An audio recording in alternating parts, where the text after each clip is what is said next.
근데 진짜 궁금한 거, 곽 기자. 네. 정치인이요. 어떤 정치적인 행동을 하면 나름의 노림수가 있잖아요. 이준석 대표의 노림수는 뭐예요?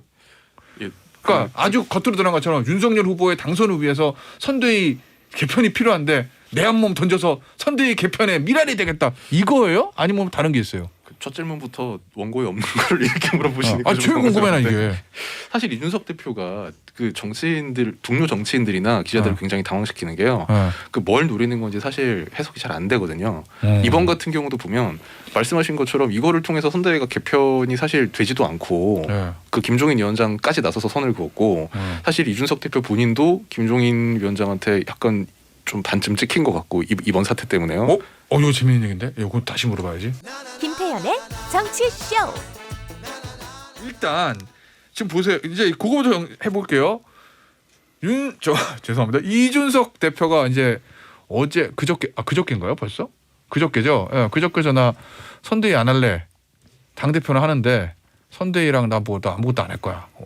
뭐 내려오겠다. 그리고 이제 어제 오늘 아침 뭐 계속 이제 인터뷰를 하고 있는데 진짜 궁금한 거, 곽 기자. 네. 정치인이요. 어떤 정치적인 행동을 하면 나름의 노림수가 있잖아요.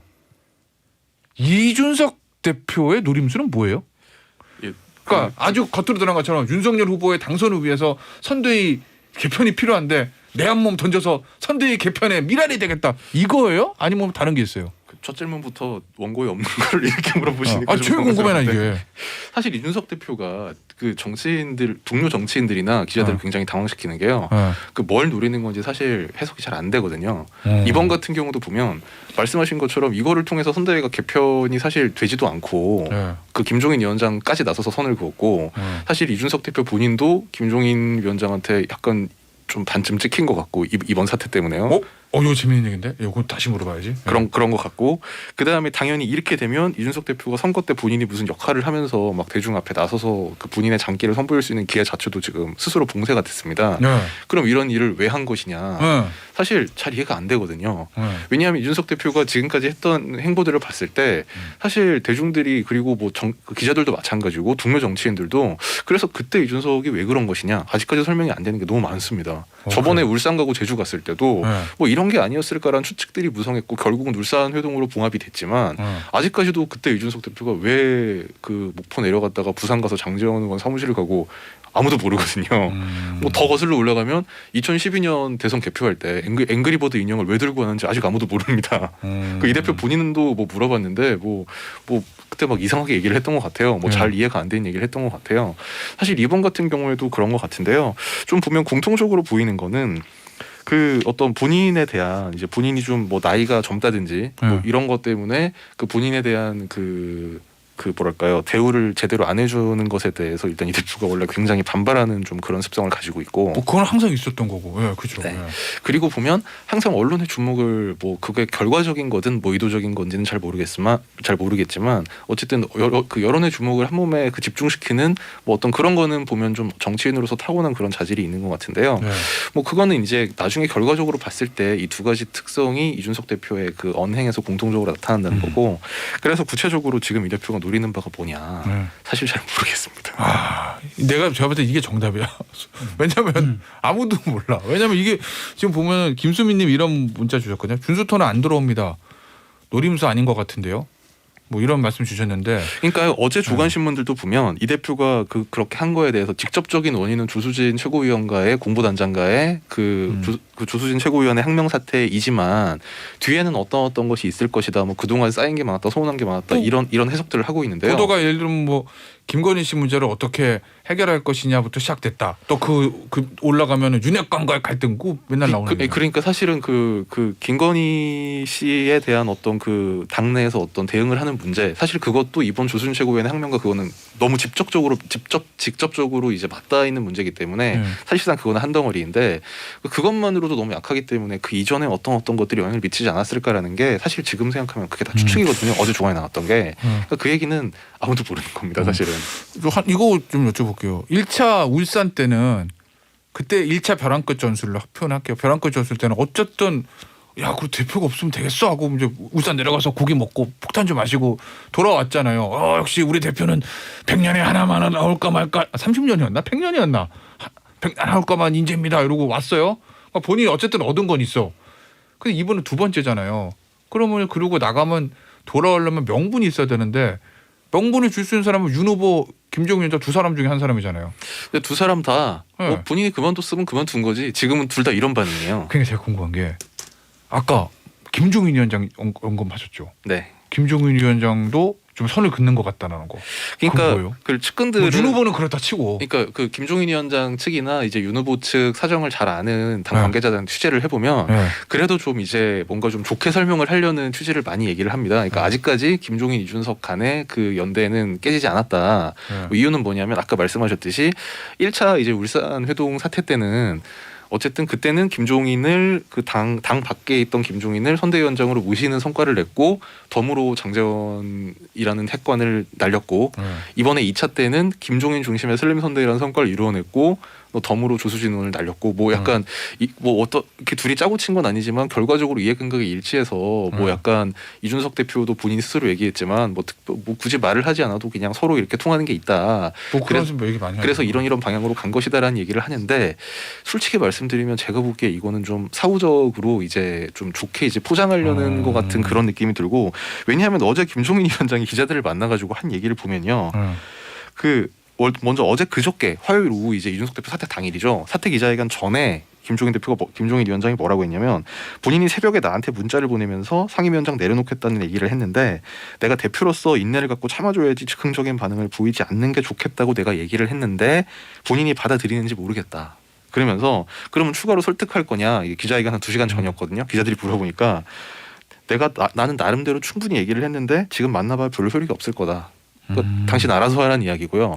어제도 기자들과 만나서 뭐라고 했냐면 이준석 대표 이거는 어제 다른 주제로 기자회견을 한 다음에 기자들이 물어보니까 한 얘기인데 이준석 대표 어떻게 설득할 거냐 그랬더니 이준석 대표 어제 사퇴는 사퇴하는 걸로 일단락이 됐다고 저는 판단을 해요. 이렇게 잘라서 얘기를 하면서 정치인이 한 번 국민 앞에 성언을 하면 그걸로 끝이다. 그대로 받아들이는 게 관행이 아닌가. 그러니까 돌아올 다리를 이준석 대표 스스로도 끊고 주변 사람도 다 끊었어요 지금. 예, 그리고 하나 더 있는데요. 더 있어요? 예, 그러니까 특히 이제 이준석 대표가 본인이 없으면 이제 막 20대 남성들의 지지를 약간 잃어서 선거를 망할 것이라는 취지의 얘기를 직간접적으로 좀 하고 다녔는데 김종인 위원장이 거기에 대해서 기자들이 질문하니까 뭐라고 했냐면 세대 결합이라는 거는 어느 개별적 사람에 따라 어느 세대가 따라가고 안 따라가고 그렇지 않다.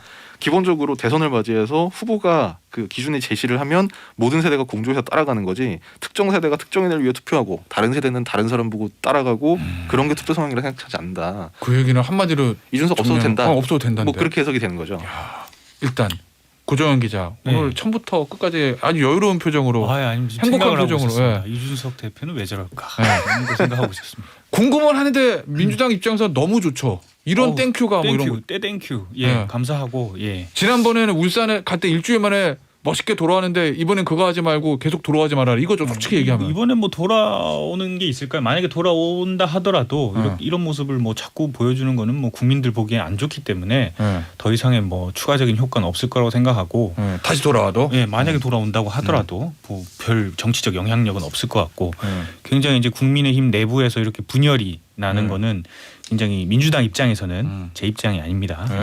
좋다고 생각하고 있는 것 같고 다만 이제 항상 보면은 민주당이 겪었던 거를 국민의힘이 겪는 것 같아요. 사실 민주당도 이거 겪었거든요.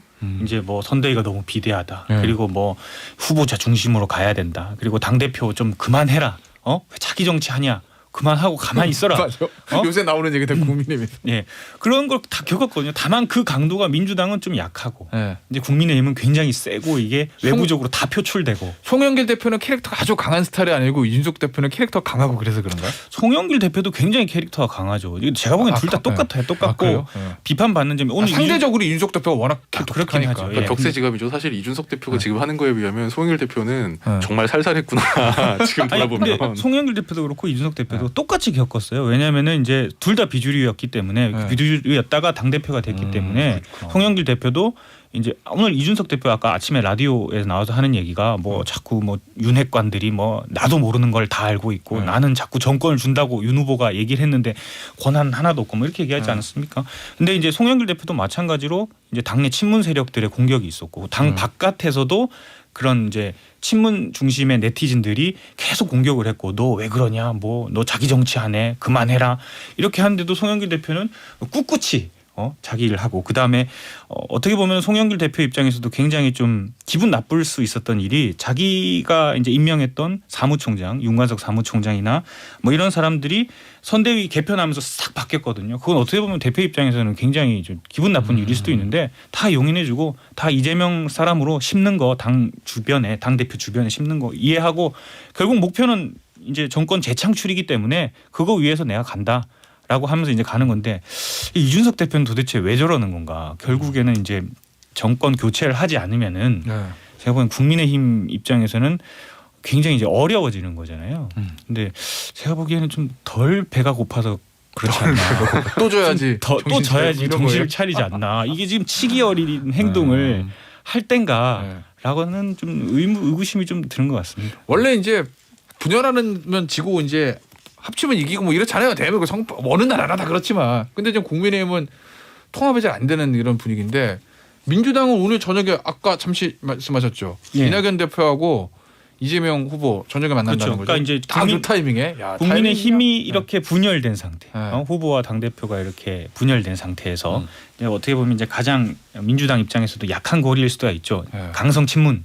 그리고 이낙연 대표를 중심으로 한 이 친문 세력들이 뭐 이낙연 대표가 친문이 아니냐는 또 다른 뭐 평가일 수 있지만은 어찌 됐건 네. 둘이 화학적 결합을 하냐 안 하냐의 문제가 지금 2달 가까이 지났는데도 2달 전에 한번 점심 먹고 찻집에서 한번 차 마신 이후에 한 번도 안 만났거든요. 근데 하필 이 타이밍에 이제 민주당이 전략적으로 제가 보기엔 좀 전략적으로 짠 것 같아요. 이렇게 둘이 국민의힘에서 내부 갈등이 있기 때문에 이때 하셔야 됩니다. 우리는 그러구나. 결합하는 모습, 화합하는 모습 뭐 이런 거를 하나다 이런 걸 보여주기 위해서 오늘 점심에 서울 중구에 있는 한 식당에서 이재명 후보와 이낙연 전 대표가 점심을 먹기로 했습니다. 그리고 주변에 또 같이 동석하는 사람들이 오영훈 비서실장 그리고 윤영찬 의원 다 이낙연 전 대표 사람들이거든요. 오히려 이재명 후보 쪽에서 좀 배려를 했다. 이 완전히 물 들어올 때 노를 젓는 건데 그 장소가 오늘 이재명 후보가 이제 이낙연 전 대표를 만나는 장소가 바로 윤석열 후보하고 김종인 위원장이 만났던 바로 그 식당입니다. 아 저기 중구의 D. 그 식당입니다. 정말 이거는 정말 노리고 일부러 같은 장소로 잡아서 물 들어올 때 노를 확 저어서 이 대비 효과를 극명하게 살리려는 것 같은 그런 느낌이 들고 야당 입장에서는 좀 살살해라 이럴 것 같습니다. 예상 하나 해보면 내일 아침에 조간신문에 한 면에는 이재명 후보하고 이낙연 전 대표 이렇게 뭐 껴안고 악수한 그렇죠. 사진이 있고 이쪽 면에는 국민의힘에 서로 안 쳐다보는 사진을 어떻게 해서든지 오늘 사진기다 잡아서 딱 거기다 실을 것 같다는 느낌이 드는 건 왜일까요? 어쨌든 지금 김종인 비대위원장이 죄송합니다. 총괄선대위원장이 선대위 이제 재편한다는 거잖아요. 네. 오늘 아침에 이준석 대표 동아일보 인터뷰 보니까 선대위 그냥 다 해체해야 되고 김종인 위원장만 남겨두고 뭐 본부들 다 해체한다 이렇게 한다고 그러는데 어떻게 한다는 거예요, 김종인 위원장? 그러니까 이준석 대표 본인은 이제 밖에서 김종인 위원장을 도우려고 이제 뭐 그렇게 한 얘기인지는 모르겠는데 사실 이 대표 얘기에 대해서 지금 별로 아무도 신경을 안 쓰고 있어요. 아, 그래요? 그러니까 김종인 위원장도 어제 기자들하고 만나가지고 이제 선대위 개편 방안에 대해서 이제 그 김종인 위원장 큰 얘기만 하고 예를 들면 뭐 지금 각기 기능을 충분히 할 수 있도록 당부하고 부족한 부분은 제대로 기능할 수 있도록 끌고 가겠다. 그다음에 총괄 상황본부 기능을 원래 취지대로 추진하려고 한다. 그러면서 조금 눈길을 끈 건 원래 선대위가 발족하기 전에 후보와 합의를 봤던 게 총괄 상황본부가 전체적으로 총괄하는 역할을 하도록 한 것이다. 근데 사실은 지금까지는 크게 존재감 없었던 것 같은데요. 맞습니다. 이제 그래서 이제 정말 지금까지는 총괄 상황본부가 그냥 여러 본부 중에 하나 정도였다면 이제 앞으로는 이제 총괄 상황본부가 정말 말 그대로 상황을 총괄하는 이제 그 선대위 내에 좀 뭐랄까요, 뭐 기업으로 따지면 기획조정실 뭐 약간 이런 역할을 하겠다는 건데요. 그래서 어제 임태희 본부장이 기자들과 만나가지고 설명한 방안이 매주 수요일에 김종인 총괄위원장이 주재해가지고 이른바 수요회의라고 해서 각 본부장들 회의를 하고 그다음에 매일매일 그 임태희 본부장하고 권성동 사무총장 그러니까 약간 묘합니다. 임태희 본부장은 김종인 위원장 측근이라고 할 수 있고 권성동 사무총장은 후보의 최측근이거든요. 요 두 명이 공동으로 주재해서 매일매일 각 뭐 정책본부, 조직본부 여기 부본부장들을 불러다가 매일매일 회의를 하겠다. 이 얘기는 이제 이 후보와 김종인 위원장의 어떤 타협으로 생긴 이 회의체가 정말 이 선대위를 전반을 컨트롤하겠다는 건데 이게 참 굉장히 말하자면 굉장히 기초적인 거고 그래서 뭐 대대적인 개편이 아니다 뭐 약간 이런 그 비판도 나오고 있습니다만 그러니까 이준석 대표 얘기한 것처럼 김종인 위원장이 다 해체하고 야 내가 원탑 내가 주면 다 이게 아니라 기존의 윤 후보의 측근 그룹 그다음에 김종인 위원장의 직할 부대가 협의한다는 그런 건 거죠. 협의해서 이 400명 공용 선대위를 이제 운영을 하겠다는 건데요.